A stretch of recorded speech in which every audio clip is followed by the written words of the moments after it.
박지우는 애인과의 호화로운 발리 여행에서 돌아와 아들의 성이 바뀐 것을 발견했다. 자정이 막 지난 시간, 그는 여전히 은은한 호텔 비누와 값비싼 향수 냄새를 풍기며 한남동의 고급 빌라로 들어섰다.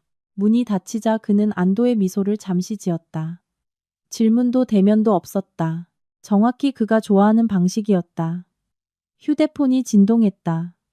최유진에게서 온 카톡 메시지였다. 그녀는 이미 발리에 다시 착륙했고 수영장 옆에서 찍은 사진을 보냈다. 실크 가운이 그녀의 어깨에서 흘러내리고 있었다.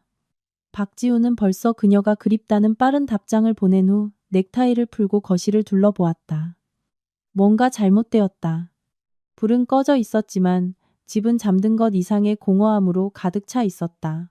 텔레비전에서 들려오는 만화 소리도, 현관 옆에 작은 운동화도, 식탁 위에 도시락 통도 없었다. 박지우는 미간을 찌푸리며 복도를 확인했다. 아들 민준의 침실 문이 열려 있었다. 침대는 너무나 깔끔하게 정돈되어 있었다. 하나야. 그가 소리쳤지만 그의 목소리에는 짜증이 묻어났고 대답은 없었다. 그는 스스로에게 과민 반응하지 말라고 타일렀다. 김하나는 아마 민준을 데리고 그녀의 언니 집에 갔을 것이다. 그녀는 감정적일 때 가끔 그러곤 했다. 박지우는 서재로 들어가 재킷을 의자에 던지고 잠자리에 들기 전에 이메일을 확인하려 맥북을 열었다. 바로 그때 그것을 보았다. 민준의 국제학교에서 온 알림, 읽지 않음, 받은 편지함 맨 위에 있었다.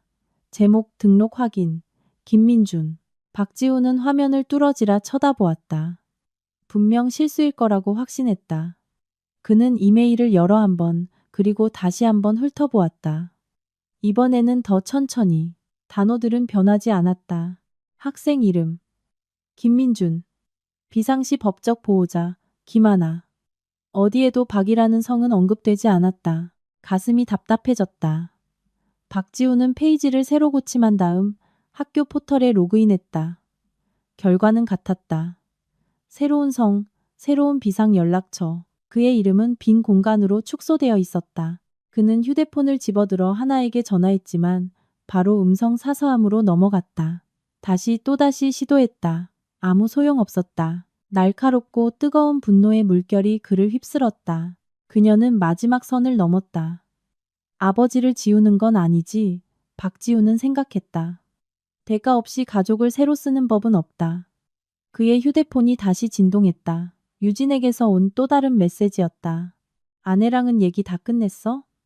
그녀가 물었다. 박지우는 더 이상 자신의 것이 아닌 성이 적힌 화면을 다시 쳐다보았고 위장 속에서 낯선 무언가가 가라앉는 것을 느꼈다. 공포. 처음으로 그는 하나가 감정적으로 행동한 것이 아니라는 것을 깨달았다. 그녀는 치밀하게 계획했고 그녀가 계획한 것이 무엇이든 그것을 막기에는 이미 너무 늦었다. 박지우는 그날 밤 잠들지 못했다. 동이틀 무렵 통유리창으로 새벽빛이 스며들 때 그는 아일랜드 식탁에 앉아 있었다. 손대지 않은 아메리카노는 옆에서 식어가고 있었다. 몇 분마다 그는 학교 포털을 새로 고침했다. 시스템이 스스로 수정될 것이라고 확신하면서 고장, 행정착오, 그가 전화 한 통과 날카로운 이메일 한 통으로 사라지게 할 수 있는 무언가.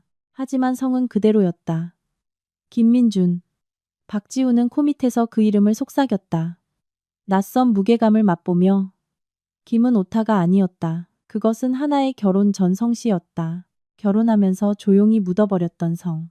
박지훈이 한때 기억할 가치도 없다고 치부했던 그 성. 이제 그것은 공식적인 학교 서류 위에서 굵은 글씨로 그를 노려보고 있었다. 그의 휴대폰이 진동했다. 음성 메시지 알림. 하나.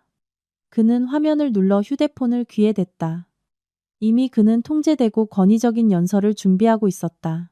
그가 이사회에서 누군가 값비싼 실수를 저질렀을 때 사용하는 어조.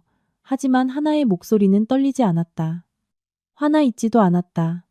차분하고 거의 사무적이었다. 지훈 씨, 지금은 당신 전화 안 받아요. 그녀가 차분하게 말했다. 민준이에 관한 모든 것은 법적으로 처리되었어요. 곧 서류를 받게 될 거예요.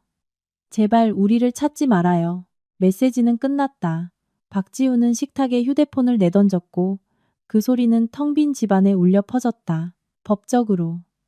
그 단어는 어떤 욕설보다도 그를 더 강하게 때렸다. 하나는 전에는 그런 식으로 말한 적이 없었다. 그녀는 부탁하고 설명하고 사과하곤 했다. 심지어 그녀가 아무 잘못도 하지 않았을 때조차도 이 여자는 민준이가 듣지 못하게 화장실에서 조용히 우는 여자가 아니었다. 박지우는 차 열쇠를 집어들고 곧장 학교로 향했다. 사립고등학교는 높은 철문 뒤에 자리 잡고 있었고 잘 가꾸어진 잔디는 아침 햇살에 반짝였다. 그는 속도를 늦추지 않고 안으로 들어갔고 안내 데스크 직원의 놀란 인사를 무시했다. 내 아들 문제로 왔소. 그가 으르렁거렸다. 실수가 있었어. 안내 데스크 직원은 망설이다가 화면을 보았다.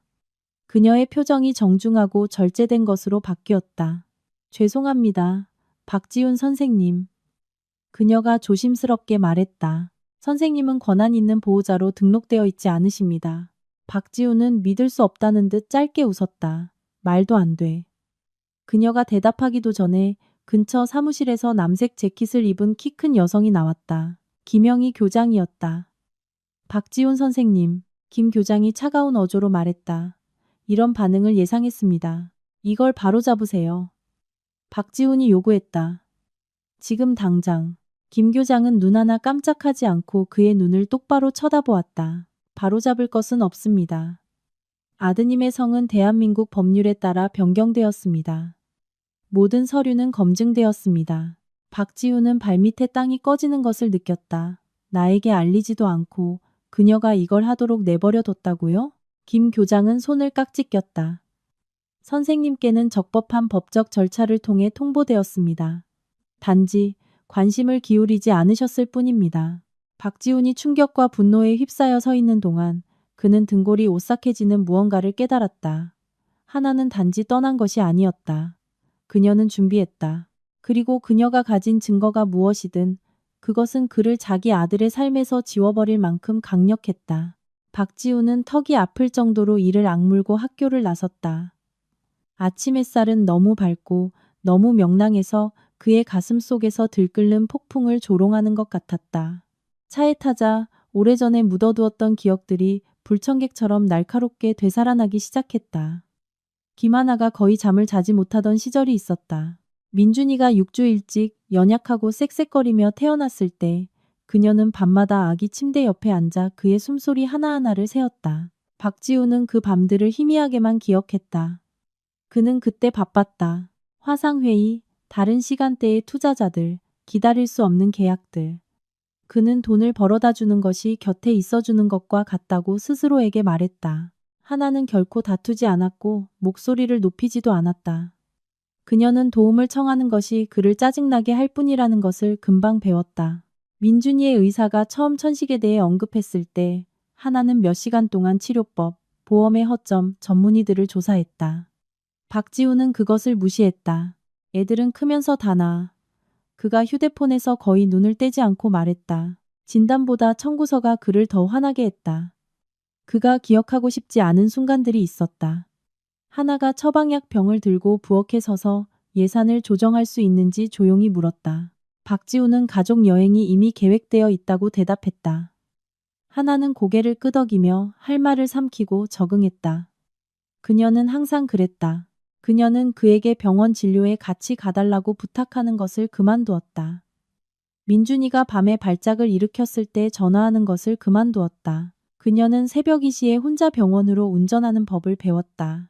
박지훈이 소리 없는 휴대폰을 듣지 못하고 자는 동안 민준이의 작은 몸은 뒷좌석에서 떨고 있었다. 박지훈의 결혼 생활 버전에서는 이 모든 것이 중요하지 않았다. 그는 그녀에게 집, 생활 방식, 안정을 주었다. 그것이 계약 아니었던가? 하지만 이제 차에 앉아 그는 하나가 갑자기 떠난 것이 아니라는 것을 깨달았다. 그녀는 몇 년에 걸쳐 서서히 물러나고 있었고 그가 저녁 식사, 출장, 그리고 유진의 캐리프리한 웃음소리에 정신이 팔려있는 동안 모든 것을 기록하고 있었다.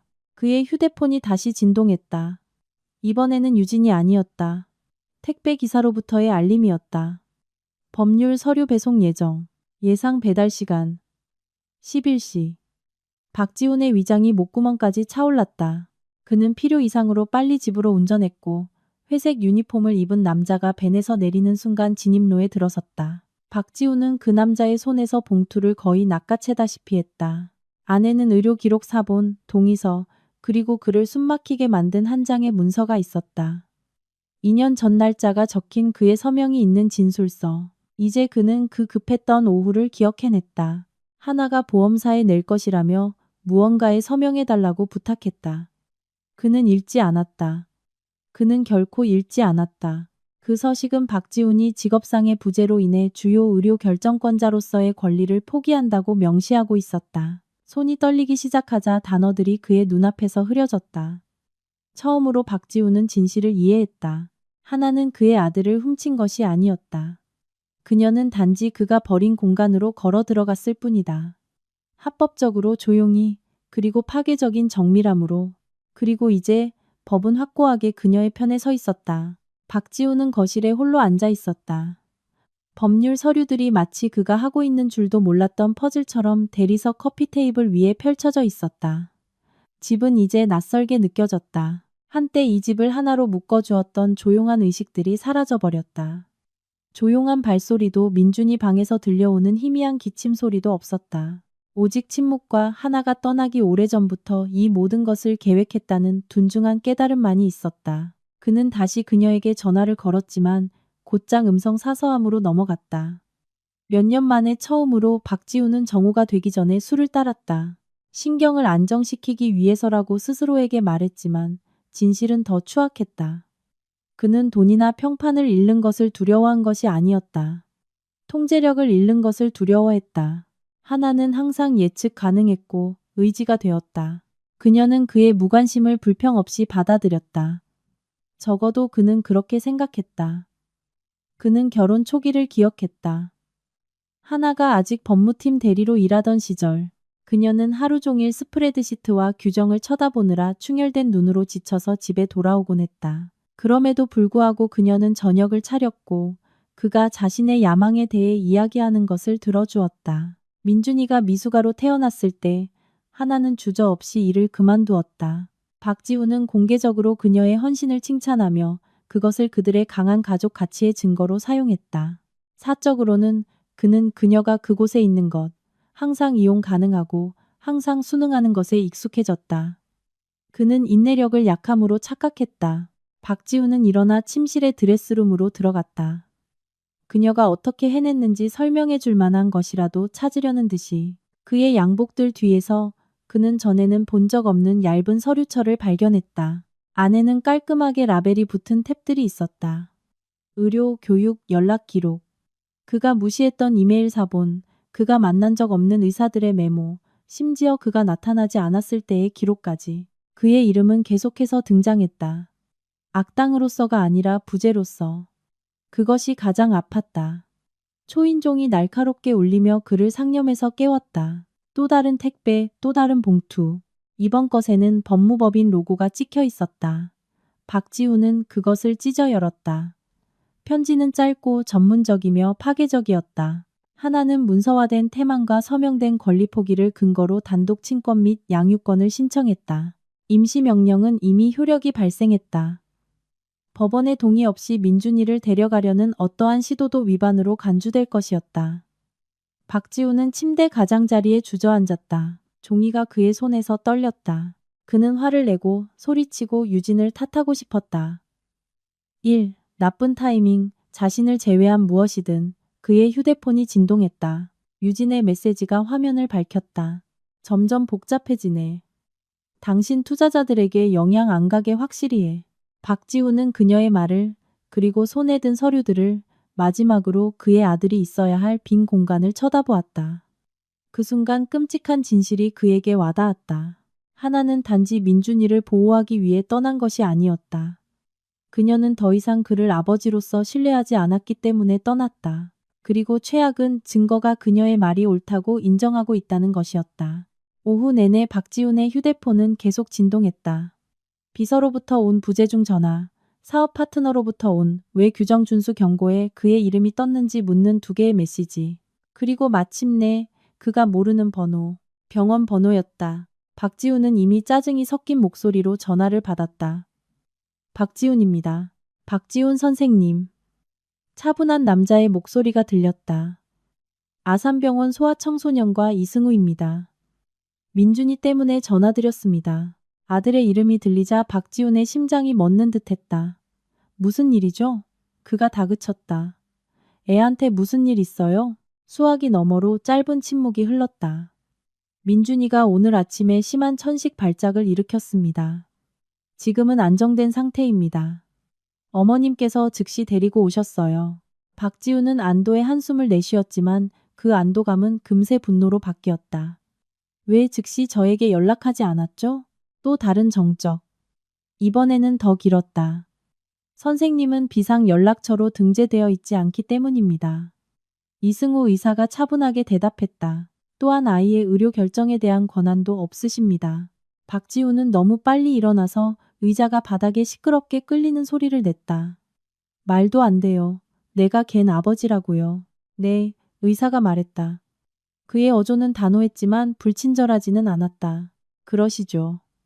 하지만 기록에 따르면 선생님은 주요 의료 책임에 대한 권리 포기 각서에 서명하셨습니다. 김하나님께서는 정확히 지침에 따라 행동하셨습니다.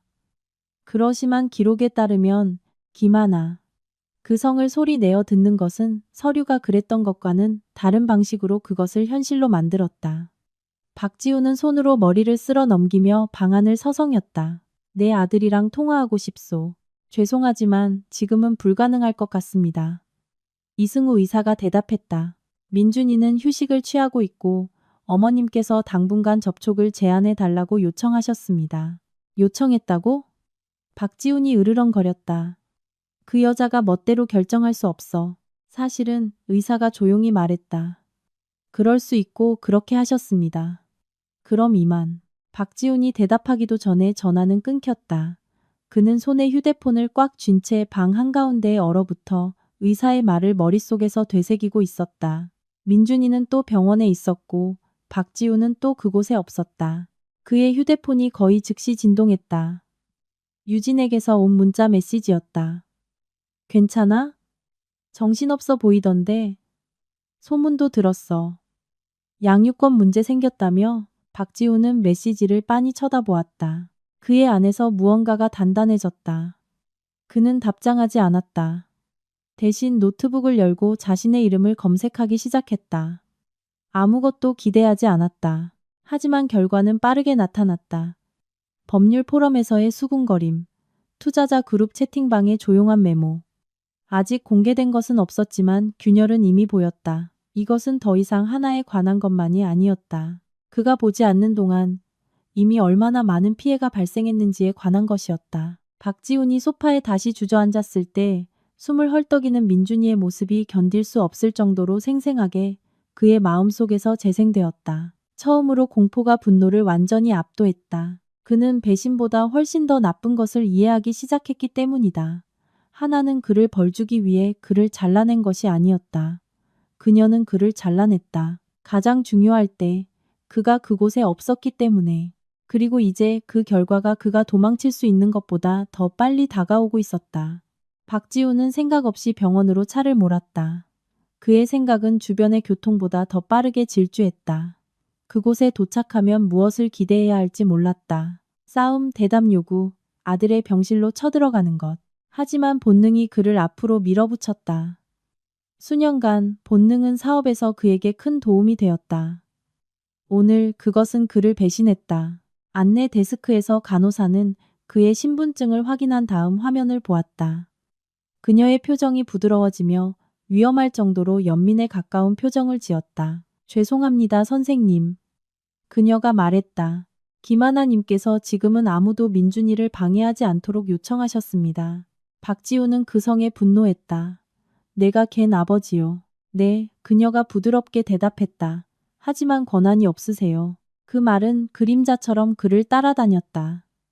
그가 주먹을 쥔 채 돌아섰을 때 그는 복도를 서성이며 의사의 목소리를 머릿속에서 재생했다. 권리 포기, 책임 회피, 직업상의 부재. 이제 그는 그것에 서명했던 날을 잔인할 정도로 선명하게 기억해냈다. 평범한 오후였다. 하나는 부엌 조리대에 서 있었다. 민준이는 위층에서 자고 있었고 서류들은 그녀 앞에 깔끔하게 펼쳐져 있었다. 그녀는 보험회사에서 업데이트된 양식이 필요하다고 말했다. 박지우는 이메일을 쓰던 중이었다. 정신이 팔리고 짜증이 났다. 그냥 아래에 서명해. 그녀가 조용히 말했다. 그는 질문하지 않았다. 그는 결코 그러지 않았다. 그의 서명은 그때 쉽고 무심하며 자신감 있게 흘러나왔다. 나중에 이를 바로잡을 시간이 항상 있을 것이라고 가정하는 남자의 표시. 이제 바로 그 서명이 그가 자기 아이에게 접근할 권리도 없이 병원 복도에 홀로 서 있는 이유였다. 그의 휴대폰이 다시 울렸다. 이번에는 그의 아버지였다. 지훈이다. 박태진이 말했다. 그의 목소리는 언제나처럼 안정되고 권위적이었다. 얘기 좀 해야겠다. 박지훈은 침을 삼켰다. 그 여자가 민준이를 저한테서 등 돌리게 하고 있어요. 침묵이 흘렀다. 아니, 그의 아버지가 대답했다. 그 애를 보호하고 있는 거다. 그것은 박지훈이 예상했던 것보다 더 아팠다. 서류를 검토했다. 박태진이 계속했다. 권리 포기 각서. 의료 기록. 하나는 정확히 법에 따라 행동했다. 네가 스스로 그 권리들을 포기한 거야. 그러려던 게 아니었어요. 박지훈이 으르렁거렸다. 의도는 중요하지 않다. 그의 아버지가 단호하게 말했다. 결과가 중요하지. 박지훈은 벽에 기댔다. 그 말의 무게가 그의 가슴을 짓눌렀다. 처음으로 그는 하나가 그가 피했던 결정들을 내리며 얼마나 많이 이런 순간에 홀로 서 있었을지 생각했다. 바로 잡아주세요. 박지훈이 더 작은 목소리로 말했다. 아버지는 전직 판사시잖아요. 어떻게 하는지 아시잖아요. 박태진은 천천히 한숨을 쉬었다. 조언은 해줄 수 있다. 내 선택을 지워줄 수는 없어. 전화는 끊겼고 박지훈은 무균의 하얀 바닥을 빤히 쳐다보았다. 복도 건너편에서 문이 잠시 열렸다. 유리창을 통해 그는 하나가 민준이의 침대 옆에 앉아 있는 것을 얼핏 보았다. 그녀의 손이 그의 손을 감싸고 있었다. 그녀의 얼굴은 차분했지만 지쳐 있었다. 그녀는 박지훈을 보지 않았다. 그럴 필요가 없었다. 그 순간 박지훈은 수년간 도망쳐왔던 진실을 이해했기 때문이다. 하나는 그에게서 아무것도 빼앗지 않았다. 그가 스스로 모든 것을 서명에 넘겨주었다. 그리고 다음 전투는 권리에 관한 것이 아닐 것이다. 그것은 그가 그것들을 되찾을 자격이 있는지에 관한 것이 될 것이다. 하나는 박지훈이 병원에 다시 나타날 것이라고 예상하지 못했다. 그녀는 그가 그녀를 보기 전에 유리창을 통해 그를 보았다. 복도의 의자 옆에 뻣뻣하게 서 있는 구겨진 재킷을 입고 텅 빈 눈을 한 그를. 아주 짧은 순간 낡은 무언가가 그녀의 가슴 속에서 움직였다. 사랑도 분노도 아닌 단지 알아봄. 그는 그녀가 한때 곁에 서 있을 것이라고 믿었던 남자였고 가장 중요할 때 그녀를 실망시킨 남자였다. 민준이는 평화롭게 잠들어 있었다. 그의 작은 가슴이 규칙적인 리듬으로 오르내렸다. 하나는 간호사가 그의 상태가 안정적이라고 확인해 줄 때까지 기다렸다가 복도로 나갔다. 박지훈은 그녀의 발소리에 돌아섰다. 하나야, 그가 마치 그녀가 다시 사라질까 두려운 듯이 재빨리 말했다. 우리 얘기 좀 해야 해. 그녀는 잠시 그를 쳐다보았다. 차분하고 읽을 수 없었다. 5분 줄게. 바로 그 태도가 그를 불안하게 했다. 날 내 아들한테서 떼어놓을 순 없어. 박지훈이 시작했다. 그의 목소리는 긴장되어 있었다. 이건 너무 멀리 갔어. 하나는 팔짱을 꼈다. 아니 지훈 씨, 이건 정확히 가야 할 만큼 간 거야. 그가 반박하려 입을 열었지만 그녀가 먼저 말했고 그녀의 목소리는 떨리지 않았다. 민준이가 처음 숨을 멈췄을 때 당신은 없었어. 두 번째도 세 번째도 마찬가지였고 의사가 나에게 치료법을 선택하라고 했을 때도 당신은 없었고 난 혼자 결정해야 했어. 그녀는 그의 눈을 똑바로 쳐다보았다. 당신을 찾으며 울 때도 당신은 없었어. 박지훈은 움찔했다. 일하고 있었어. 알아. 하나가 간단히 말했다. 당신은 항상 일했지. 그녀의 어조는 씁쓸하지 않았고 그것이 그를 분노보다 더 두렵게 했다. 난 당신을 상처 주려고 이런 게 아니야. 그녀가 계속했다. 난 당신의 자존심을 지키는 것과 우리 아이를 지키는 것 사이에서 선택해야 했기 때문에 이런 거야. 그리고 처음으로 난 아이를 선택했어. 박지우는 한 걸음 더 다가갔다. 나한테 말했어야지. 말했어. 그녀가 대답했다. 도움을 청할 때마다, 집에 와달라고 부탁할 때마다, 당신이 그냥 듣지 않았을 뿐이야. 간호사가 그들을 힐끗 보며 지나갔다. 하나는 목소리를 낮췄다. 이건 처벌에 관한 게 아니야. 안정, 일관성에 관한 거야. 민준이에게 필요한 것들 말이야. 그럼 나는? 박지훈이 조용히 물었다. 하나는 망설이다가 솔직하게 대답했다. 지금 당장 당신은 그 애에게 필요한 사람이 아니야. 그 말은 강타처럼 와닿았다. 당신이 영원히 결정할 수는 없을 거야. 박지훈이 절박한 목소리로 말했다. 하나는 고개를 끄덕였다. 아니, 법원이 결정할 거야. 그녀는 돌아서서 떠나려다가 멈춰섰다. 내일 법원 출석 통지서를 받게 될 거야. 준비하는 게 좋을 거야. 인용 끝. 그녀가 민준이의 방으로 돌아갔을 때 박지우는 얼어붙어 서 있었다. 그는 끔찍한 것을 깨달았다. 이것은 하나가 처음으로 자신의 입장을 고수한 것이었고 그녀는 물러설 생각이 없었다. 그가 얕보았던 여자가 마침내 아니오라고 말하는 힘을 배웠고 그녀는 그 힘을 사용할 작정이었기 때문이다. 박지우는 집에 어떻게 돌아왔는지 기억나지 않았다. 도시는 창밖으로 흐릿하게 번졌고 하나의 말이 그의 마음속에서 계속 반복되었다. 차분하고 정밀하며 흔들림 없는. 그를 가장 불안하게 한 것은 바로 그것이었다. 그녀는 울지도 애원하지도 협상하려 하지도 않았다. 그녀는 이미 결과를 받아들인 사람처럼 말했다. 그리고 박지우는 그것이 싫었다. 그는 현관문을 쾅 닫고 휴대폰을 손에 쥔 채 거실을 서성였다. 받지 않는 전화가 늘어날수록 분노는 커져만 갔다. 그는 변호사에게 전화했지만 음성 사서함, 비서에게, 파트너에게, 그가 통제력을 되찾는데 도움을 줄 수 있는 누구에게나 전화했다. 모두가 갑자기 연락이 닿지 않는 것 같았다. 유진이 전화했을 때 그의 인내심은 바닥났다. 무슨 일이야? 그녀가 날카로운 목소리로 물었다. 별별 얘기가 다 들려. 지훈 씨, 당신을 불안정하게 보이게 만드는 얘기들 말이야. 그게 걱정이야? 그가 으르렁거렸다. 내 이미지? 짧은 침묵이 흘렀다. 당연하지, 유진이 대답했다. 그게 중요한 거잖아. 박지우는 씁쓸하게 웃었다. 내 아들이 병원에 있었어. 그리고 괜찮잖아, 그렇지? 그녀가 재빨리 말했다. 그러니 피해 최소화에 집중하자. 박지훈 안에서 무언가가 끊어졌다. 그는 말없이 전화를 끊고 소파에 휴대폰을 던졌다. 화면은 잠시 후 들어오는 메시지로 다시 밝아졌다. 가정법원으로부터 온 자동 알림, 신문기일 지정, 임시 양육 결정서 첨부. 그는 문서를 여러 단어들이 흐려질 때까지 훑어보았다. 감독 화면에 의무적인 양육평가. 그의 이름은 문서화된 태만을 설명하는 문단 아래에 기재되어 있었다. 태만. 박지우는 가슴이 조여드는 것을 느꼈다. 그는 항상 태만이란 명백하고 잔인한 것이라고 믿었다.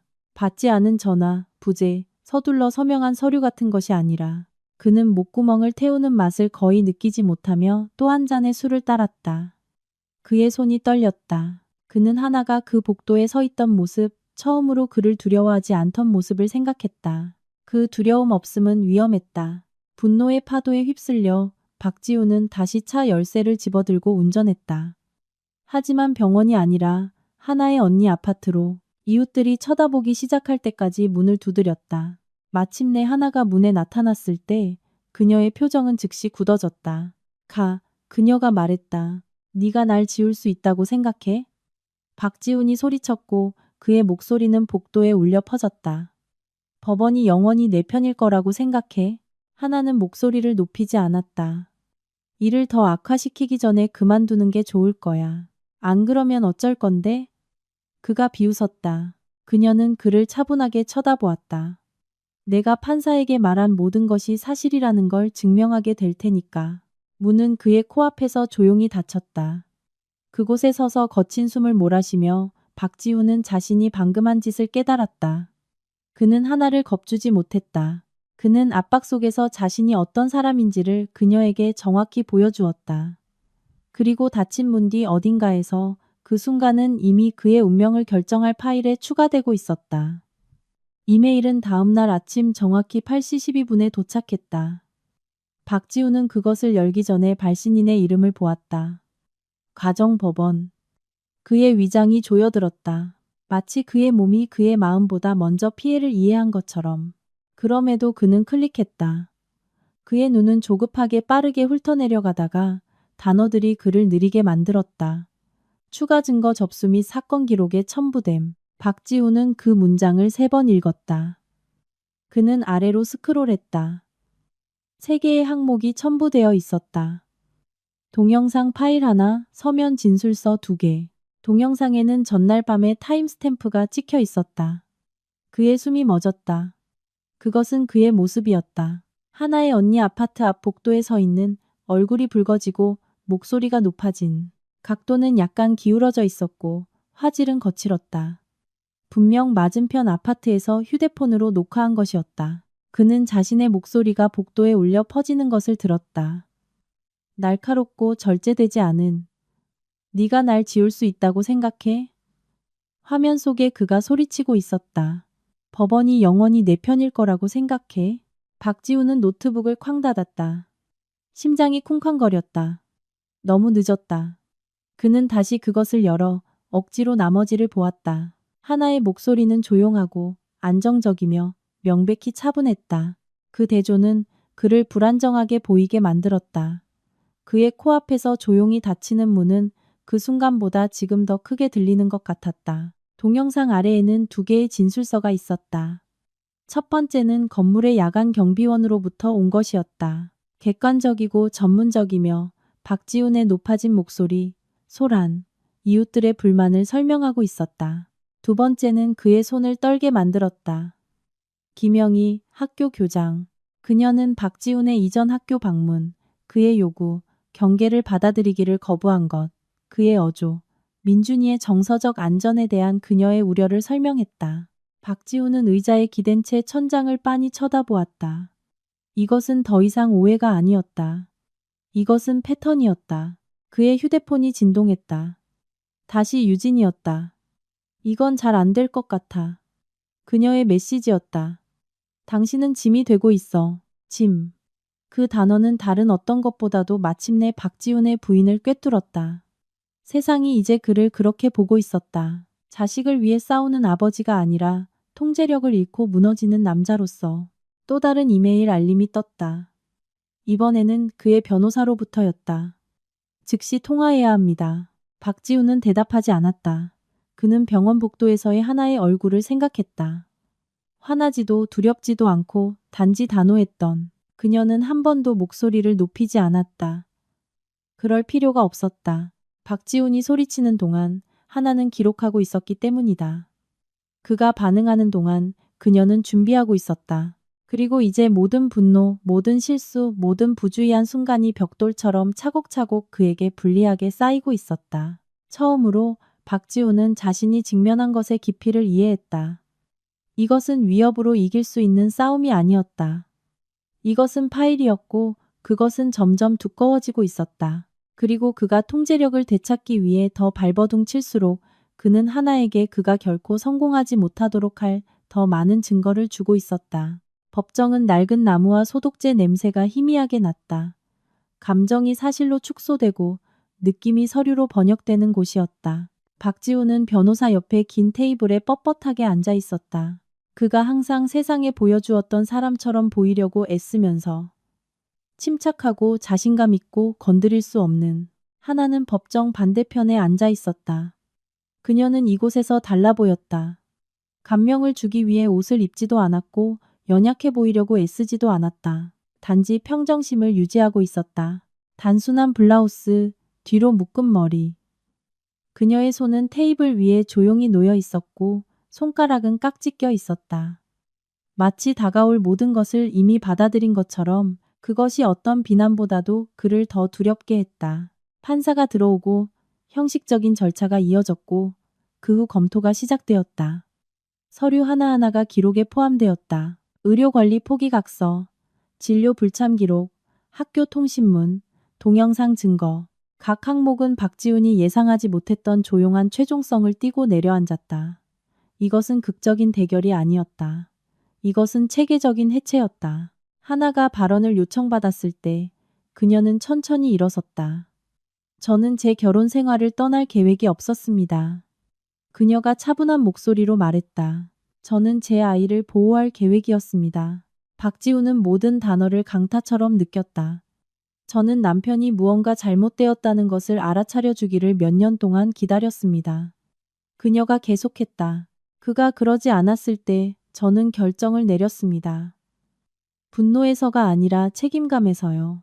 판사는 그녀가 계속하도록 격려하며 가볍게 고개를 끄덕였다. 제 아들이 숨을 쉴 수 없었던 밤들이 있었습니다. 하나가 말했다. 그리고 제가 그의 아버지와 연락할 수 없었던 밤들이 있었습니다. 어느 순간부터 저는 부탁하는 것을 그만두었고 도움을 기대하는 것을 그만두었습니다. 박지훈은 턱을 악물었다. 그의 차례가 왔을 때 변호사가 그를 부드럽게 격려했다. 박지훈은 쿵쾅거리는 심장을 안고 일어나 의도, 압박감, 실수, 그리고 가족을 버릴 의도가 결코 없었다는 것에 대해 말했다. 판사는 듣고 있다가 한 가지 질문을 했다. 박지훈 씨, 그녀가 말했다. 마지막으로 자녀의 병원 진료에 동행한 것이 언제입니까? 박지훈은 입을 열었다. 아무 대답도 나오지 않았다.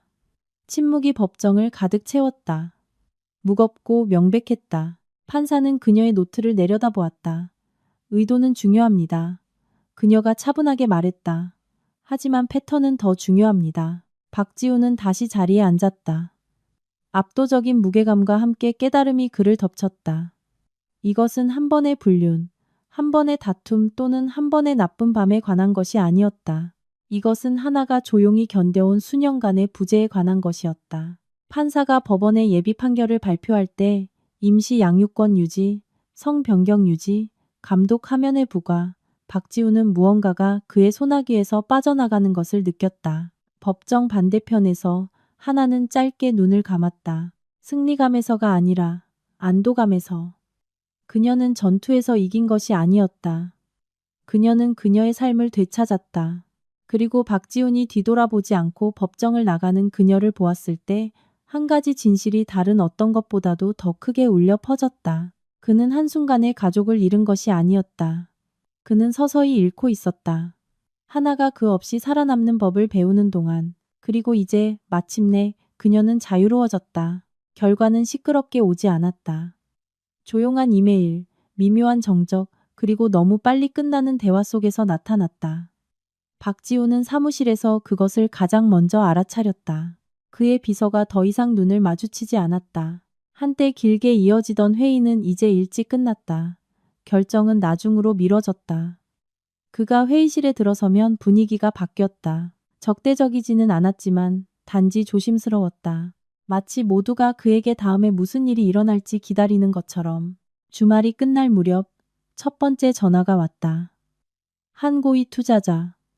정중하고 신중하며 우려하고 있었다. 상황을 검토했습니다. 그 남자가 말했다. 진행 중인 양육권 분쟁과 혐의의 성격을 고려할 때 회사와 당신의 공적인 역할을 일시적으로 분리하는 것이 최선이라고 생각합니다. 일시적으로. 그 단어는 무해하게 들렸지만 박지훈은 더 잘 알고 있었다. 그 후 또 다른 전화가 왔고 그리고 또 다른 전화가 왔다. 하나씩 프로젝트는 다른 사람에게 할당되었다. 그의 이름은 보도 자료에서 조용히 삭제되었다. 일부 계정에 대한 그의 접근 권한은 검토가 있을 때까지 제한되었다. 박지훈은 모두가 퇴근한 후에도 오랫동안 사무실에 홀로 앉아 있었다. 한때 그가 위에서 지배한다고 느꼈던 도시의 스카이라인을 빤히 쳐다보며 그는 항상 성공이 그를 보호해준다고 믿었다. 돈, 권력, 자신감이 모든 것을 무마할 수 있다고. 그는 틀렸다. 한편 하나의 세상은 반대 방향으로 움직이고 있었다. 학교 상담사는 그녀에게 개인적으로 이메일을 보내 민준이의 적응을 처리하는 방식에 대해 칭찬했다. 소아과 병원은 그녀에게 전담 케어 코디네이터를 배정했다. 심지어 법원 지정 전문가도 하나의 일관된 존재감과 정서적 안정성을 언급했다. 안정성. 그것은 박지훈이 자신에게 그것이 없다는 것을 깨닫기 전까지는 결코 가치 있게 여기지 않았던 단어였다. 그의 휴대폰이 다시 진동했다. 유진이었다. 지금 너랑 같이 있는 모습 보일 수 없어. 그녀가 썼다. 내가 계약한 건 이런 게 아니었어. 박지우는 메시지를 빤히 쳐다보다가 답장 없이 대화 내용을 삭제했다. 그날 밤 그는 하나의 새 아파트 건물 앞에 서서 불빛이 하나씩 켜지는 것을 지켜보았다. 그는 안으로 들어가지 않았고 전화도 하지 않았다. 처음으로 그는 초대받지 않고 나타나는 것이 더 이상 선택사항이 아니라는 것을 이해했다. 안에서 하나는 작은 부엌 식탁에 앉아 민준이가 조용히 색칠하는 것을 도와주고 있었다. 그의 숨소리는 규칙적이었고 웃음소리는 조용했지만 진짜였다. 그녀는 항상 그랬듯이 그를 유심히 지켜보았고 가슴속에서 낯선 무언가가 자리 잡는 것을 느꼈다. 평온. 모든 것이 끝났기 때문이 아니라 더 이상 다른 누군가가 변하기를 기다리지 않았기 때문이다. 도시 반대편에서 박지우는 또 한 잔의 술을 따랐다. 침묵이 사방에서 그를 짓눌렀다. 그는 더 이상 알아보지 못하는 삶의 오래된 사진들을 훑어보며 언제 통제력이 그의 소나기에서 빠져나갔는지 찾아내려 했었다. 그리고 처음으로 그것은 두려움이 아니라 확신으로 그의 마음을 스쳤다. 그는 단지 법정에서 진 것이 아니었다. 그는 다른 모든 것에서도 지고 있었다. 그리고 하나가 그녀의 삶을 재건할수록 박지훈의 몰락이 이제 막 시작되었다는 것이 더 분명해졌다. 병원 병실은 조용했다. 기계의 낮은 윙윙거리는 소리와 민준이의 규칙적인 숨소리 리듬만이 들릴 뿐이었다. 하나는 그의 침대 옆에 앉아 한 손을 그의 팔에 부드럽게 올려놓았다. 너무 많이 움직이는 것이 두려웠다. 마치 작은 움직임 하나라도 그녀가 그토록 힘들게 싸워온 연약한 평화를 깨뜨릴 수 있을 것 같았기 때문이다. 민준이의 눈이 천천히 떠졌다.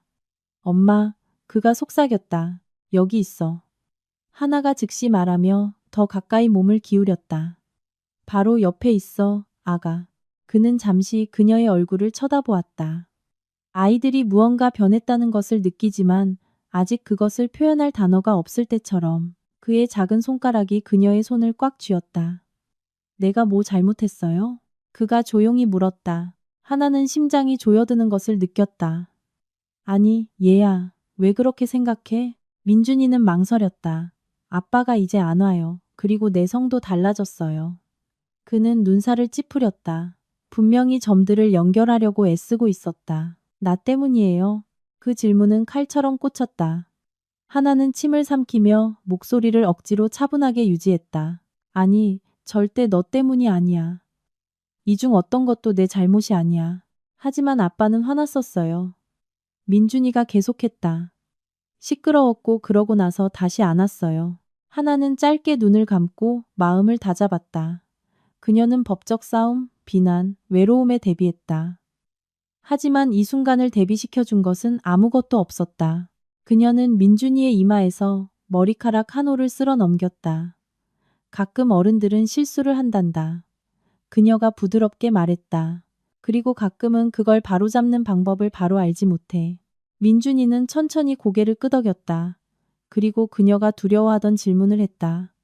아빠는 아직도 나를 사랑해요? 하나의 목이 타는 듯 했다. 그녀는 몸을 숙여 그의 이마에 자신의 이마를 맞대었다. 그렇게 믿어. 그녀가 솔직하게 말했다. 하지만 누군가를 사랑하는 건 곁에 있어주는 것이기도 해. 그리고 그 부분은 아빠가 스스로 배워야 할 무언가란다. 민준이는 한참 동안 말이 없다가 속삭였다. 우리 둘만 있는 게 좋아요. 조용해요. 인용 끝. 눈물이 하나의 시야를 흐렸지만 그녀는 그럼에도 미소 지었다. 나도 좋아. 그날 밤 늦게 민준이가 다시 잠들었을 때 하나는 복도로 나와 눈물이 흐르도록 내버려 두었다. 시끄럽거나 극적이지 않게 단지 몇 달, 몇 년간의 두려움, 피로, 의심의 해소. 한 간호사가 지나가다가 그녀에게 동정적인 미소를 보냈다. 잘하고 있어요. 그녀가 조용히 말했다. 좋은 엄마예요. 하나는 눈을 닦으며 고개를 끄덕였다. 처음으로 그녀는 이것이 더 이상 증명해야 할 무언가가 아니라고 믿었다. 법원이 다음에 어떤 결정을 내리든 박지훈이 어떻게 싸우든 비난하든 부정하든 한 가지 진실은 부인할 수 없었기 때문이다. 그녀의 아들은 그녀와 함께 있을 때 안전하다고 느꼈고 그 안전은 어떤 성, 어떤 다툼, 너무 늦게 온 어떤 사과보다도 더 중요했다. 그리고 마음속 깊은 곳에서 하나는 이야기의 가장 힘든 부분이 아직 끝나지 않았다는 것을 알았지만 그녀의 힘도 마찬가지였다. 최종 신문은 하나가 예상했던 것보다 빨리 열렸다. 이번에는 법정이 더 붐볐다. 속기사, 전문가 증인, 민준이 학교의 대표, 심지어 박지훈의 아버지도 맨 뒷줄에 조용히 앉아 있었다. 그의 자세는 뻣뻣했고 그의 존재감은 무시할 수 없었다. 하나는 박지훈이 그를 한번 쳐다보았다가 시선을 돌리는 것을 알아차렸다. 박지훈은 어딘가 달라 보였다. 화나 있지도 자신감 있지도 않고 단지 지쳐 있었다. 그의 양복은 완벽하게 맞았지만 그의 안에 무언가가 더 작아진 것 같았다. 마치 법정 자체가 더 이상 그의 존재감에 굴복하지 않는 것처럼 하나는 그 광경에서 만족감을 느끼지 못했다. 단지 그가 될 수 있었던 남자에 대한 둔중한 슬픔만을 느꼈다. 판사는 업데이트된 의견들을 검토하는 것으로 시작했다. 법원 지정 심리학자는 아동의 불안 증상이 현저히 개선되었음을 기록했습니다. 그녀가 읽었다. 이 개선은 어머니의 안정적인 일상과 주 양육과 강한 상관관계를 보입니다. 박지훈의 변호사가 불안하게 움직였다. 다음은 소아과 전문의의 증언이었다. 명확하고 균형 잡혀 있으며 임상적이었다. 그는 하나가 완전한 의료 결정권을 인수한 이후 민준이의 입원이 감소했다고 확인했다. 그 후 전문가 증인이 발언했다. 제 전문적인 견해로는 그가 말했다. 김하나 씨는 일관되게 양육적이고 예측 가능한 환경을 제공하고 있습니다. 박지훈 씨는 의도는 보이지만 문서화된 행동이 부족합니다. 그 단어는 조용한 기소장처럼 공중에 떠 있었다. 하나가 불려갔을 때 그녀는 손을 깍지 낀 채 차분하게 일어섰다. 저는 민준이의 아버지를 지우고 싶지 않습니다. 그녀가 말했다. 저는 제 아들이 안전하고 그의 말이 들려지는 집에서 자라기를 원합니다. 만약 그의 아버지가 건강한 방식으로 나타나기로 결정한다면 저는 그 길을 막지 않을 것입니다. 박지훈은 짧게 눈을 감았다. 그의 차례가 왔을 때 그는 천천히 일어섰다. 저는 실수를 했습니다. 그가 목이 메인 목소리로 말했다. 저는 제가 무엇을 잃고 있는지 그것을 잃기 전까지는 깨닫지 못했습니다. 판사는 그를 유심히 지켜보았다. 그럼 지금은 무엇을 다르게 하시겠습니까, 박지훈 씨? 박지훈은 망설였다. 그 정적은 하나에게 모든 것을 말해주었다. 판사는 한번 고개를 끄덕인 다음 그녀의 노트를 내려다보았다. 법원은 어머니에게 단독 친권 및 양육권을 유지하는 쪽으로 판결합니다. 감독 화면에는 계속될 것이며 문서화된 준수 이후 조건을 재검토할 수 있습니다. 망치가 조용히 내려쳐졌다. 끝났다. 하나는 마치 몇 년 만에 처음인 것처럼 숨을 내쉬었다. 박지훈은 법정이 비어가기 시작할 때도 꼼짝 않고 서 있었다. 그의 아버지는 일어나서 말없이 그를 지나쳐갔다. 실망감이 그의 얼굴에 깊이 새겨져 있었다. 하나는 그녀의 물건을 챙겨 떠나려고 돌아섰다. 문 앞에서 그녀는 멈췄다. 박지훈을 보려고가 아니라 스스로를 다잡기 위해서. 그녀는 이 판결이 단지 끝이 아니라는 것을 알았기 때문이다. 그것은 시작이었다. 그리고 그녀가 이제부터 만들어갈 삶은 더 이상 두려움에 의해 형성되지 않고 선택에 의해 형성될 것이었다. 판결은 헤드라인을 장식하지 않았다. 박지훈의 실패를 축하하는 플래시 세례도 가십 칼럼도 없었다. 그의 몰락은 조용히 찾아왔다. 진정한 결과가 종종 그러하듯 의식 없이 회의실과 이메일 수신함으로 스며들었다. 마지막 신문 2주 후 박지훈은 회사의 경영위원회와의 비공개 회의에 소환되었다. 그는 이미 무슨 일인지 알고 있었다. 방은 평소보다 더 차갑게 느껴졌다. 긴 유리 테이블이 그의 얼굴을 비쳤다. 초췌하고 더 늙고 낯선. 아무도 커피를 권하지 않았다. 아무도 그가 어떻게 지내는지 묻지 않았다. 내부 감사를 마쳤습니다. 상무이사가 손을 깍지 끼며 말했다. 법원의 판결과 현재 진행 중인 판단력 및 안정성에 대한 우려를 고려하여 모든 경영진 역할에서 당신을 무기한 직무 정지시킵니다. 박지훈은 반박하려 입을 열었다가 멈췄다. 그는 이해했다. 결정은 그가 방에 들어오기 오래전에 내려졌다. 이건 일시적인 거죠. 그가 발판을 되찾으려 애쓰며 말했다. 상무이사는 직접 대답하지 않았다. 당신의 계정 접근 권한은 오늘부로 정지됩니다. 그것으로 끝이었다. 박지우는 말없이 사무실을 정리했다. 도시의 스카이라인은 여전히 창밖에서 반짝였다. 그가 더 이상 그것을 지배하는 사람들 중 하나가 아니라는 사실에 무관심했다. 그는 상패, 액자 속 사진, 한때 그에게 무적의 힘을 준다고 생각했던 계약서들을 챙겼다. 이제는 아무것도 중요하지 않았다. 도시 반대편에서 하나는 자신의 이메일을 받았다.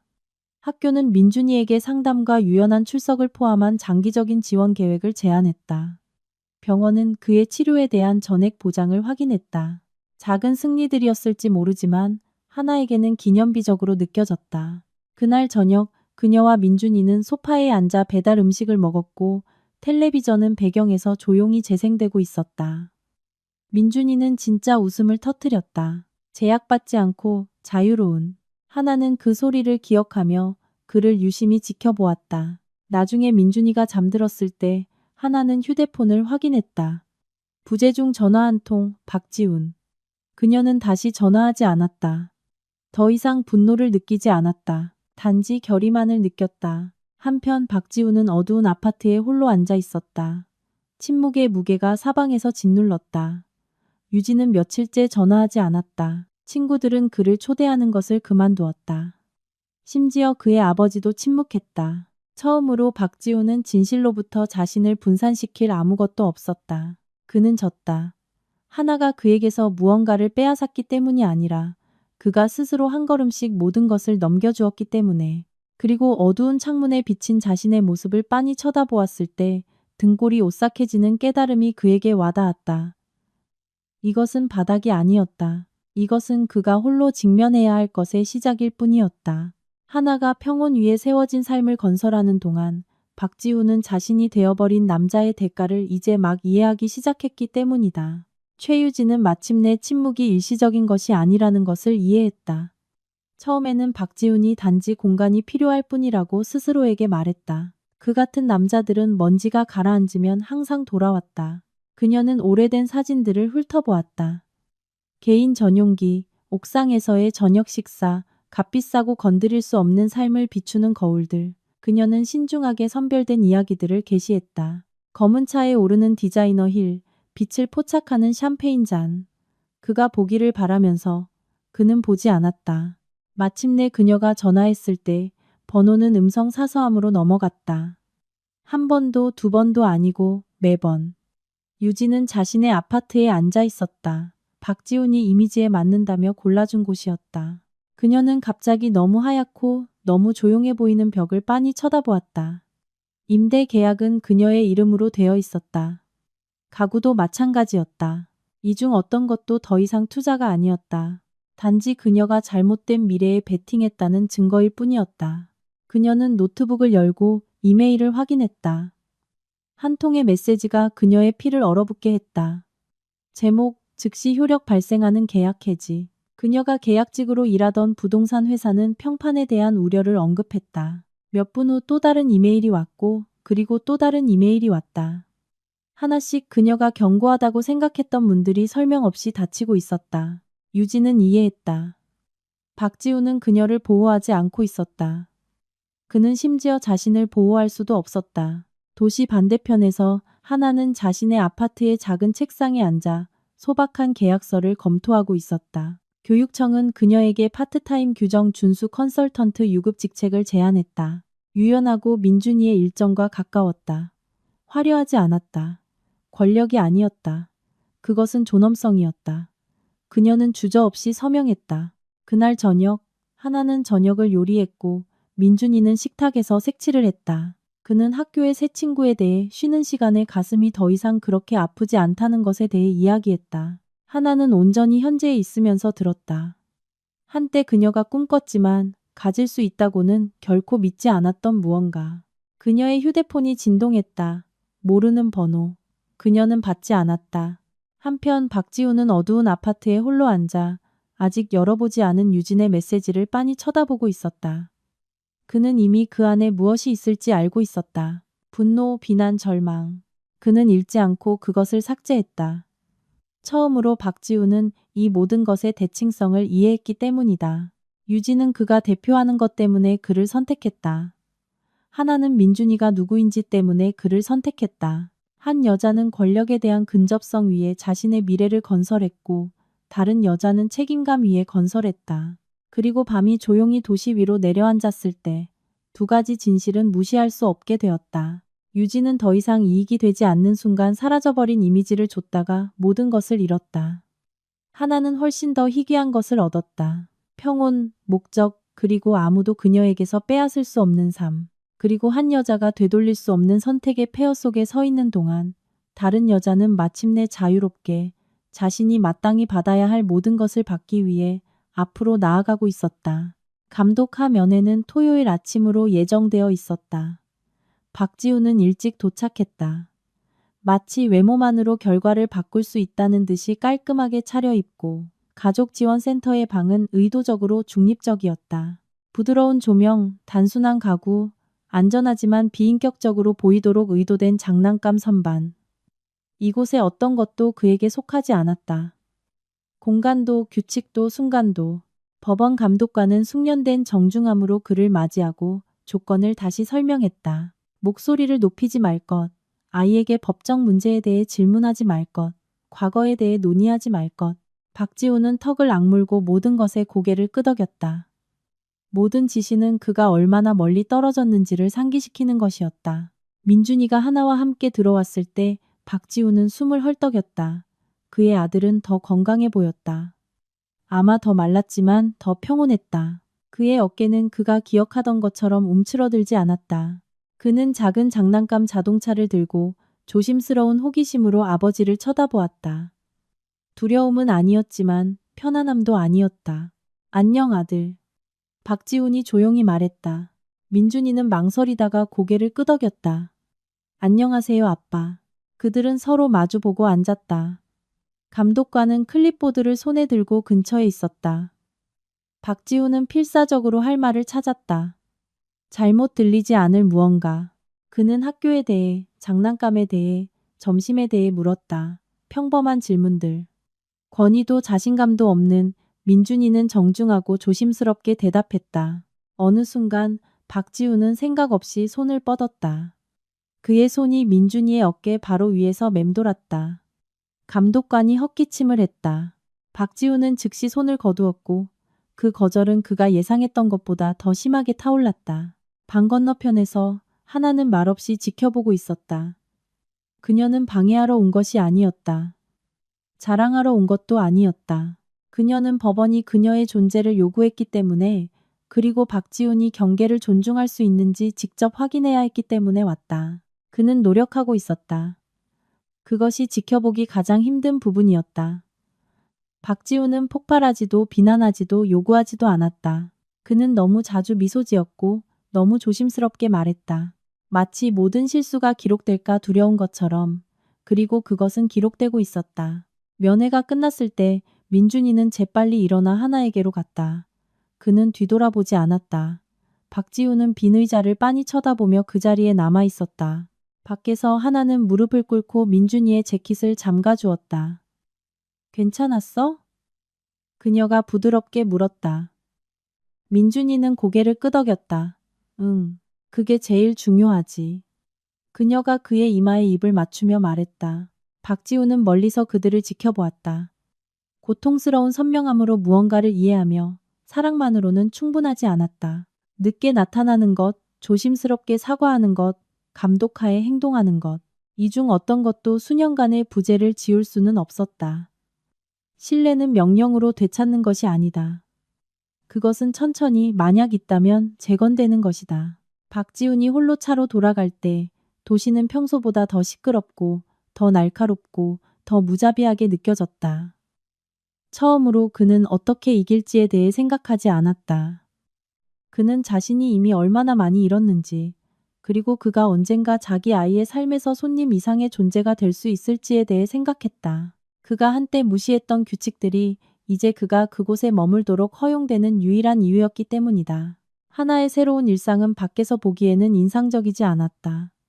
그녀는 일찍 일어나 민준이의 흡입기와 도시락을 쌌다. 그를 학교에 데려다주고 버스를 타고 도시 반대편으로 갔다. 약국과 치과 사이에 끼어 있는 소박한 사무실 건물로 도시 스카이라인 전망도 임원 전용 주차장도 없었다. 단지 안정적인 일과 예측 가능한 시간. 그리고 성인이 된 이후 처음으로 그녀는 이것이 부유함이라고 느꼈다. 교육청에서의 그녀의 컨설턴트 역할은 서서히 확장되고 있었다. 그녀는 규정 준수 파일을 검토하고 안전 프로토콜 재구조화를 돕고 위기 문서화에 대해 교장들을 교육했다. 화려하지 않았지만 중요했다. 사람들은 그녀가 말할 때 들었고 그녀의 판단을 신뢰했다. 그 신뢰는 그녀 안에 깊은 무언가를 치유하고 있었다. 어느 날 오후 하나가 노트북을 챙기고 있을 때 국장이 그녀의 책상으로 다가왔다. 우리는 프로그램을 확장하고 있습니다. 그녀가 말했다. 관심이 있다면 완전한 복리후생 패키지를 갖춘 정규직을 제안하고 싶습니다. 하나는 놀라 눈을 깜박였다. 유연한 근무 시간이 필요할 텐데요. 국장은 미소 지었다. 그럴 거라고 생각했습니다. 하나는 그 자리에서 수락했다. 그날 저녁 그녀는 학교에서 민준이를 데리러 갔고 그는 걷는 대신 그녀에게 달려왔다. 그는 과학 프로젝트에 대해 쉬지 않고 이야기했다. 그의 숨소리는 규칙적이었고 발걸음은 가벼웠다. 하나는 정말로 들었다. 한때 그녀가 누군가 들어주기를 바랐던 것처럼 집에서 그들은 함께 저녁을 요리했다. 하나가 야채를 써는 동안 민준이는 저었다. 부엌은 따뜻함과 평범한 소리들로 가득 찼다. 나중에 그들은 소파에 웅크리고 앉아 조용히 책을 읽었다. 몇 년 만에 처음으로 하나는 무언가 잘못될까 기다리는 느낌을 받지 않았다. 그녀의 휴대폰이 진동했다. 이승우. 그들은 진료 외에는 이야기하지 않았지만 민준이의 마지막 검진 때 이승우는 더 오래 머물며 하나에게 어떻게 지내는지 물었다. 환자의 어머니로서뿐만 아니라 한 사람으로서. 오늘 그의 메시지는 간단했다. 민준이가 좋아졌다고 들었어요. 언제 커피 한잔 할까요? 하나는 잠시 화면을 빤히 쳐다보았다. 그녀의 심장은 차분하게 뛰었다. 질주하지 않았다. 네, 그녀가 답장했다. 좋아요. 도시 반대편에서 박지우는 자신의 아파트에 홀로 앉아 더 이상 이해하지 못하는 이메일들을 훑어보고 있었다. 세상은 그 없이 움직이고 있었다. 회의는 그 없이 열렸고 결정은 다른 곳에서 내려졌다. 하지만 하나는 더 이상 박지훈을 생각하지 않았다. 그녀는 내일, 안정성, 그리고 자신의 삶이 더 이상 누군가의 부재를 중심으로 돌아가지 않는다는 것을 아는 것에서 오는 조용한 기쁨에 대해 생각하고 있었다. 그녀가 민준이를 침대에 눕혔을 때 그는 그녀의 목을 감싸고 속삭였다. 우리 삶이 좋아요. 하나는 그의 이마에 입을 맞추었고 그녀의 눈은 반짝였다. 나도 그래. 그녀가 말했다. 박수갈채나 복수 없이 그녀는 더 강한 무언가를 재건했고 처음으로 그것은 진정으로 그녀의 것이었기 때문이다. 민준이의 학교 발표회 날 아침은 상쾌하고 맑았다. 시작처럼 느껴지는 그런 날이었다. 부모들은 커피잔을 손에 들고 카메라를 준비한 채 철문 옆에 모여 있었다. 하나는 그들 사이에 서 있었다. 한 손으로 민준이의 어깨를 감싸 안고 그는 배낭을 고쳐매었고 그의 얼굴에는 흥분이 역력했다. 그는 무대에서 짧은 구절을 낭독할 예정이었다. 극적인 것은 아니었고 단지 몇 줄뿐이었다. 하지만 하나에게는 그것이 기념비적으로 느껴졌다. 준비됐어? 그녀가 조용히 물었다. 민준이는 고개를 끄덕였다. 연습했어요. 알아. 그녀가 미소 지었다. 넌 아주 잘할 거야. 길 건너편에서 박지우는 차 안에서 지켜보고 있었다. 그는 올 계획이 없었다. 그는 단지 일을 더 복잡하게 만들 뿐이라고 스스로에게 말했다. 하지만 그의 몸은 그의 마음이 반응하기 전에 움직였고 눈에 띄지 않을 만큼 충분히 멀리 주차했다. 그는 운전대에 손을 꽉 쥔 채 앉아 학교 입구에 시선을 고정했다. 그는 안으로 들어갈 수 없었다. 오늘은 아니었다. 허락 없이는 그를 지켜볼 누군가 없이는 박지우는 하나가 민준이가 한 말에 웃는 것을 보았다. 그가 무릎을 꿇고 아들의 옷깃을 바로잡아주는 것을 보았다.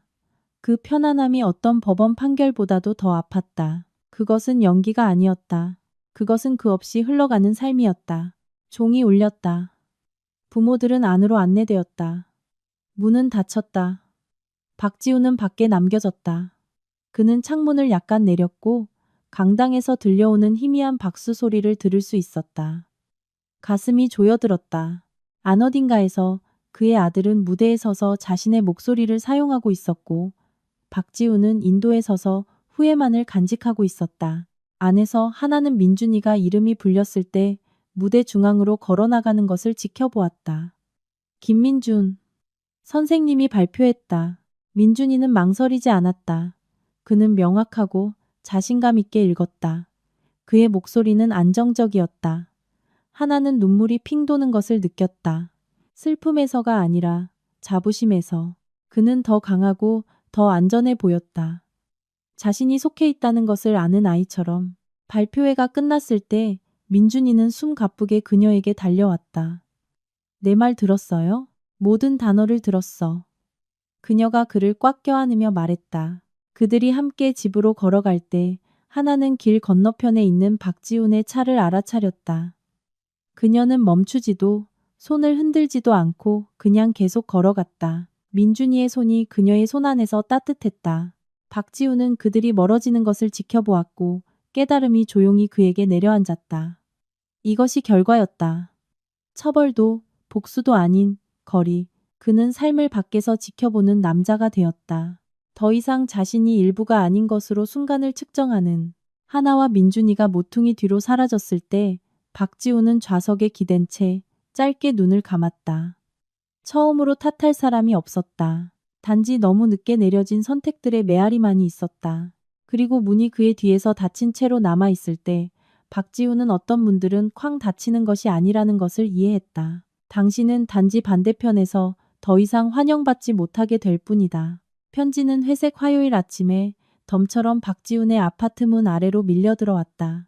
로고도 법적 봉인도 없이 단지 그의 이름만이 그의 아버지의 깔끔하고 흠없는 필체로 쓰여 있었다.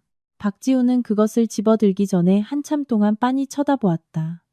그는 마지막 신문 이후로 박태진과 이야기하지 않았다. 전화도 조언도 훈계도 없었다. 그 침묵이 분노보다 더 무겁게 짓눌렀다. 천천히 박지훈은 봉투를 찢었다. 안에는 한 장의 종이가 있었다. 네가 한 짓을 변호하지 않겠다. 편지는 시작되었다. 나는 이미 너무 많은 세월 동안 너를 변호했다.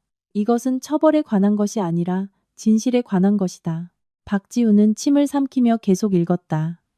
나는 내 경력에서 수천 건의 사건을 검토했던 것과 같은 방식으로 내 파일을 검토했다. 내 아버지로서가 아니라 판사로서. 그리고 결론은 매번 같았다. 박지훈은 가슴이 조여드는 것을 느꼈다. 너는 의도만으로 충분하다고 믿었다. 편할 때 나타나는 것이 수년간의 부재를 상쇄할 수 있다고 믿었다. 신뢰는 그렇게 작동하지 않는다. 법정에서도 가족에서도 단어들은 차분하고 정밀하며 파괴적이었다. 어느 시점에서 편지는 계속되었다. 남자는 자신이 상상했던 삶이 아니라 자신이 만든 삶을 직면해야 한다. 하나는 그렇게 했다. 너는 그러지 않았다. 박지우는 소파에 주저앉았다. 종이가 그의 손에서 희미하게 떨렸다. 성격에 대한 항소는 없다. 그의 아버지가 썼다. 책임만이 있을 뿐이다. 편지는 간단하게 끝났다. 언젠가 내 아들이 존경할 수 있는 사람이 되기를 바란다. 그때까지 거리는 네가 마땅히 받아야 할 결과다. 박지우는 천천히 편지를 접어 테이블 위에 놓았다. 그는 한참 동안 움직이지 않았다. 그날 저녁 하나는 부엌 식탁에 앉아 일에 대한 노트를 검토하고 있었고 민준이는 근처에서 숙제를 하고 있었다. 창문은 열려 있었고 신선한 공기가 들어왔다. 평범한 삶, 안정적이고 눈에 띄지 않는, 정확히 그녀가 원했던 것. 그녀의 휴대폰이 진동했다. 법원 서기실로부터 온 메시지. 몇 달 후 다음 검토 날짜를 확인하는 내용이었다. 충분한 시간 서두르지 않고 두려워하지 않고. 하나는 휴대폰을 내려놓고 희미하게 미소 지었다. 도시 반대편에서 박지우는 발코니에 서서 한때 그를 정의한다고 믿었던 스카이라인을 바라보고 있었다. 건물들은 여전히 서 있었고 불빛은 여전히 켜져 있었지만 더 이상 아무것도 그에게 반응하지 않았다. 처음으로 박지우는 평생 피해왔던 무언가를 이해했다. 결과는 드라마와 함께 오지 않았다. 그것은 명확함과 함께 왔다. 그리고 한 번 얻은 명확함은 논쟁으로 물리칠 수 없었다. 그는 눈을 감고 천천히 숨을 쉬었다. 그의 선택들의 무게가 마침내 변명이 살던 곳에 자리 잡았다. 그가 직면하고 있는 심판은 법원에 의해 부과된 것이 아니었기 때문이다. 그것은 탓할 사람이 더 이상 자신밖에 남지 않았을 때 찾아온 것이었다. 2년이 조용히 흘렀다. 공허함을 느끼게 하는 방식이 아니라 폭풍이 지나간 후 남은 것이 견고하고 진실할 때 자리 잡는 방식으로 하나의 삶은 더 이상 반응하는 것을 중심으로 돌아가지 않았다. 그것은 자체 리듬으로 움직였다. 학교 등교, 직장 마감, 두려움 대신 안심시키는 미소로 끝나는 의사 방문. 민준이는 더 강해지고 있었다. 그의 천식은 관리 가능해졌다. 그의 웃음은 더 쉽게 나왔다. 그는 밤새도록 잤다. 그는 더 이상 왜 상황이 변했는지 묻지 않았다. 그에게 이것은 이제 그냥 삶이었고 안전하다고 느꼈기 때문이다. 따뜻한 봄날 오후, 하나는 도시 바로 외곽에 복원된 빌라 뒤 작은 정원에 서 있었다. 하얀 의자들이 깔끔하게 놓여 있었다. 사치스럽지도 대중도 없이 단지 중요한 사람들만 있었다. 이승우는 그녀 옆에 서 있었다.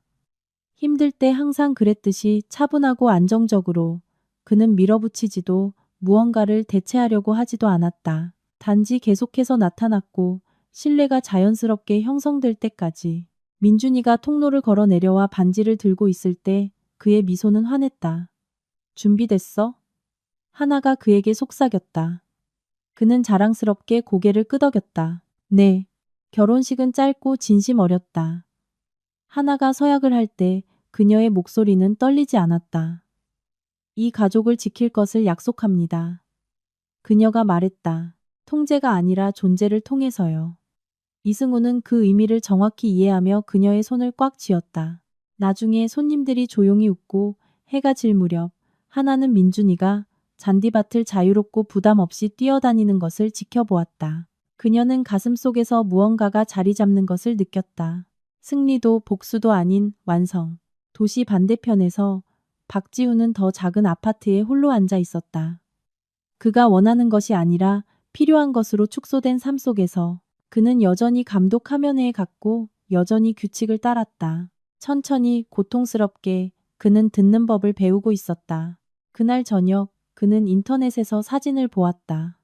하나 미소 지으며 결혼했다. 그들 사이에 민준이가 빛나고 있었다. 박지우는 분노 없이 단지 이해하며 화면을 닫았다. 어떤 교훈은 과거를 바로잡기에는 너무 늦게 오지만 미래를 바꾸기에는 너무 늦지 않다. 하나는 그날 밤 그들의 새 집에서 민준이를 침대에 눕혔다. 그는 이미 반쯤 잠들어 하품했다. 우리 가족 좋아요. 그가 중얼거렸다. 하나는 그의 이마에 입을 맞추었다. 나도 그래. 그녀가 불을 껐을 때 그녀는 깊은 무언가를 깨달았다. 그녀는 부나 박수갈채로 보상받지 않았다. 그녀는 더 나은 것으로 보상받았다. 사랑이 꾸준하고 안전이 현실이며 아무도 인정받기 위해 애원할 필요가 없는 삶. 그리고 그 진실의 침묵 속 어딘가에 그녀가 견뎌온 모든 것에 대한 답이 있었다. 여자가 두려움 대신 존엄성을 선택할 때 삶은 그녀가 마땅히 받아야 할 바로 그것으로 응답하는 방식이 있기 때문이다. 결과는 시끄럽게 오지 않았다. 조용한 이메일, 미묘한 정적, 그리고 너무 빨리 끝나는 대화 속에서 나타났다. 박지우는 사무실에서 그것을 가장 먼저 알아차렸다. 그의 비서가 더 이상 눈을 마주치지 않았다. 한때 길게 이어지던 회의는 이제 일찍 끝났다. 결정은 나중으로 미뤄졌다. 그가 회의실에 들어서면 분위기가 바뀌었다. 적대적이지는 않았지만 단지 조심스러웠다. 마치 모두가 그에게 다음에 무슨 일이 일어날지 기다리는 것처럼. 주말이 끝날 무렵 첫 번째 전화가 왔다. 한 고위 투자자, 정중하고 신중하며 우려하고 있었다. 상황을 검토했습니다. 그 남자가 말했다. 진행 중인 양육권 분쟁과 혐의의 성격을 고려할 때 회사와 당신의 공적인 역할을 일시적으로 분리하는 것이 최선이라고 생각합니다. 일시적으로. 그 단어는 무해하게 들렸지만 박지우는 더 잘 알고 있었다. 그 후 또 다른 전화가 왔고 그리고 또 다른 전화가 왔다. 하나씩. 프로젝트는 다른 사람에게 할당되었다. 그의 이름은 보도 자료에서 조용히 삭제되었다. 일부 계정에 대한 그의 접근 권한은 검토가 있을 때까지 제한되었다. 박지우는 모두가 퇴근한 후에도 오랫동안 사무실에 홀로 앉아 있었다. 한때 그가 위에서 지배한다고 느꼈던 도시의 스카이라인을 빤히 쳐다보며 그는 항상 성공이 그를 보호해준다고 믿었다. 돈, 권력, 자신감이 모든 것을 무마할 수 있다고. 그는 틀렸다. 한편 하나의 세상은 반대 방향으로 움직이고 있었다. 학교 상담사는 그녀에게 개인적으로 이메일을 보내 민준이의 적응을 처리하는 방식에 대해 칭찬했다. 소아과 병원은 그녀에게 전담 케어 코디네이터를 배정했다. 심지어 법원 지정 전문가도 하나의 일관된 존재감과 정서적 안정성을 언급했다. 안정성. 그것은 박지훈이 자신에게 그것이 없다는 것을 깨닫기 전까지는 결코 가치 있게 여기지 않았던 단어였다. 그의 휴대폰이 다시 진동했다. 유진이었다. 지금 너랑 같이 있는 모습 보일 수 없어. 그녀가 썼다.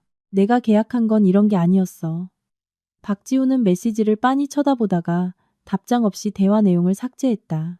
그날 밤 그는 하나의 새 아파트 건물 앞에 서서 불빛이 하나씩 켜지는 것을 지켜보았다. 그는 안으로 들어가지 않았고 전화도 하지 않았다. 처음으로 그는 초대받지 않고 나타나는 것이 더 이상 선택사항이 아니라는 것을 이해했다. 안에서 하나는 작은 부엌 식탁에 앉아 민준이가 조용히 색칠하는 것을 도와주고 있었다.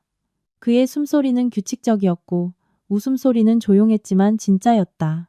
그녀는 항상 그랬듯이 그를 유심히 지켜보았고 가슴 속에서 낯선 무언가가 자리 잡는 것을 느꼈다. 평온, 모든 것이 끝났기 때문이 아니라 더 이상 다른 누군가가 변하기를 기다리지 않았기 때문이다. 도시 반대편에서 박지우는 또 한 잔의 술을 따랐다.